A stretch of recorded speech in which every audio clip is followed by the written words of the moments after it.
Dymtro Kuleba said international businesses must leave Russia, both for moral and practical reasons. And this looks bad for the Russians. Not Putin, but the Russians. Hi guys, welcome to our channel. Today we'll be talking about Russia and what has happened to them after the world boycotts them. A population of 145.20 million people has been stripped of what they have been so used to, from Starbucks to Netflix and Adobe to Swift. These people were out on the streets rallying across Moscow to demand peace in Ukraine. Russian citizens were getting manhandled at these venues as the Russian police forces assaulted them with batons and subdued them at the Putin palace. Russian YouTubers taking it to the internet how they are the victims of this geopolitical phenomenon, bidding goodbye to social media.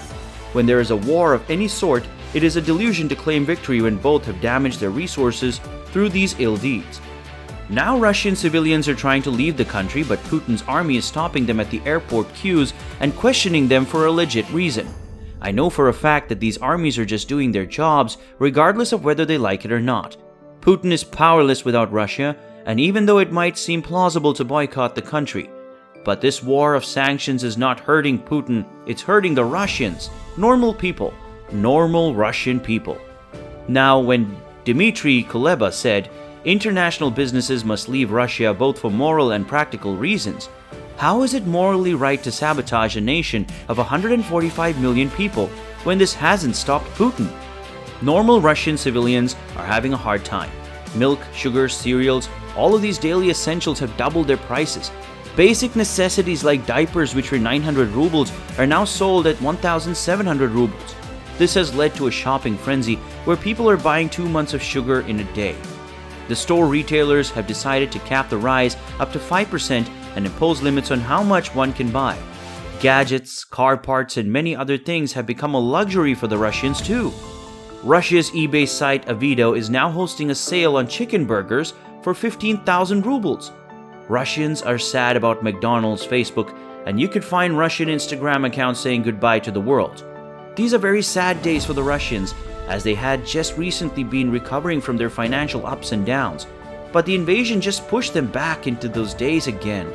But most Russians are still supporting Putin and refuse to believe that Putin is bombing Kiev. But with all of these happening around, I'm sure they're trying their best not to get apprehended by the Russian police. While people who know what's going on are taking it to the streets and rallying at the Moscow police hunt them down. Now let's look at what's been panning out. The Luhansk and Donetsk People's Republic were identified as independent states, and so Russia was supporting the separatist nations since 2014. On the 21st of February 2022, Moscow recognized these regions and put them forth to justify their special operation. Now, on the same day, Biden ordered sanctions on the separatist regions. The next day, on 22nd February, the UK targeted sanctions towards several Russian oligarchs with ties to Putin and several Russian banks. Now these Russian oligarchs had their assets frozen and the approval of the Nord Stream 2 pipeline was put to a halt. On February 23rd, Russia announced a special military operation on Ukraine while the European Union's sanctions top Russian ministers, advisors, and lawmakers who voted for the invasion. On 24th February, Russia attacked Ukraine. Now with this, Biden and other countries are imposing sanctions upon sanctions, thinking it might stop Putin. But what they're not noticing is that it's indirectly working for Putin and his best friend, Xi Jinping. You see, if you have the money, you can easily evade the sanctions. Take billionaire Vladimir Putin, for example. He is one of the few people that managed to escape the sanctions.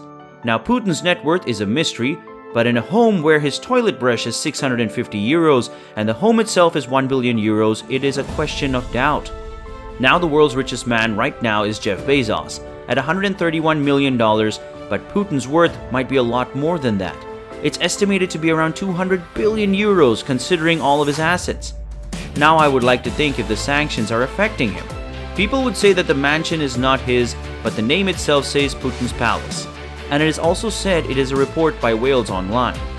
Now, what are these sanctions worth? See it this way. The oil prices are hiking, and there is an energy crisis almost all over the world. Russia used to export 5 million gallons per day. Now that it is $100 per gallon, analysts are speculating that it will grow. You can imagine how much Russia would make by selling it to other countries that have refused to impose these sanctions. On the other hand, Xi Jinping is playing his cards to dethrone dollars. You see, the reserve currency of the world is largely based on its impact on the currency's grip in the energy and commodities market. Now, when the Chinese officials and Saudi Arabia are discussing some oil exports in yuan, this could be threatening to the dollar. The US, as a financial superpower, could retain their status by these oil companies selling their oil to the US and buying bonds and dollar-dominated assets. This means that if they stop buying these dollar assets, then the dollar would not be a financial superpower anymore. China's currency, yuan, then could be the next superpower. Saudi Arabia would not mind if that happened, as they're still angry about the US's lack of support during the Yemen civil war. It is speculated that the Saudis are in favor of China and couldn't care less about US's security guarantees. Now keep in mind that the US has a national debt of $30 trillion. This could lead to higher interest, causing a whole new problem for the country. Saudi officials say that the dynamics has changed dramatically. The US relationships with the Saudis has changed. China is the world's biggest crude importer, and they're offering many lucrative incentives to the kingdom. China at this point is giving everything to get the yuan deal from Saudi Arabia. And there have also been reports that the UK has been asking Saudi Arabia for more oil. With transactions done in yuan, the currency is set to elevate its value, leading dollars soon. This had been going on since March 2018, when China introduced yuan-priced oil contracts to try and make its currency tradable across the world. While all of this is going on, the US and China are playing the blame game, blaming the NATO advances for the damages in Ukraine. The United States has also issued a stern warning to China, threatening with harsh consequences if they help Moscow from the effects of the Western sanctions. The Chinese, on the other hand, are accusing Washington of spreading wrong information over China's role in the Ukrainian war. The world is changing on a different level, and things are looking grim for people. These sanctions were imposed before as well during the annexation of Crimea. But these punishments are not an effective way, and we can see that they did it again after 8 years. So to answer this, if Putin is going to stop, the simplest answer is no. And Putin knows what's in the future for their resources, and this is giving him hope. Even though the country is suffering now, they might join hands with China, which is already trying to dethrone dollars. This could make both of these countries a partnership where they can easily overthrow the US. And if that happens, then China will start annexing Taiwan and could also lay their eyes on Nepal. Russia, on the other hand, could wage war against NATO and the United States amidst the global energy crisis.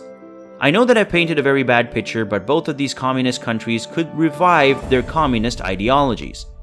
Anyway, thank you so much for watching. Please like and subscribe if you're new here, and hit the notification bell to not miss any new updates. And we'll see you next time.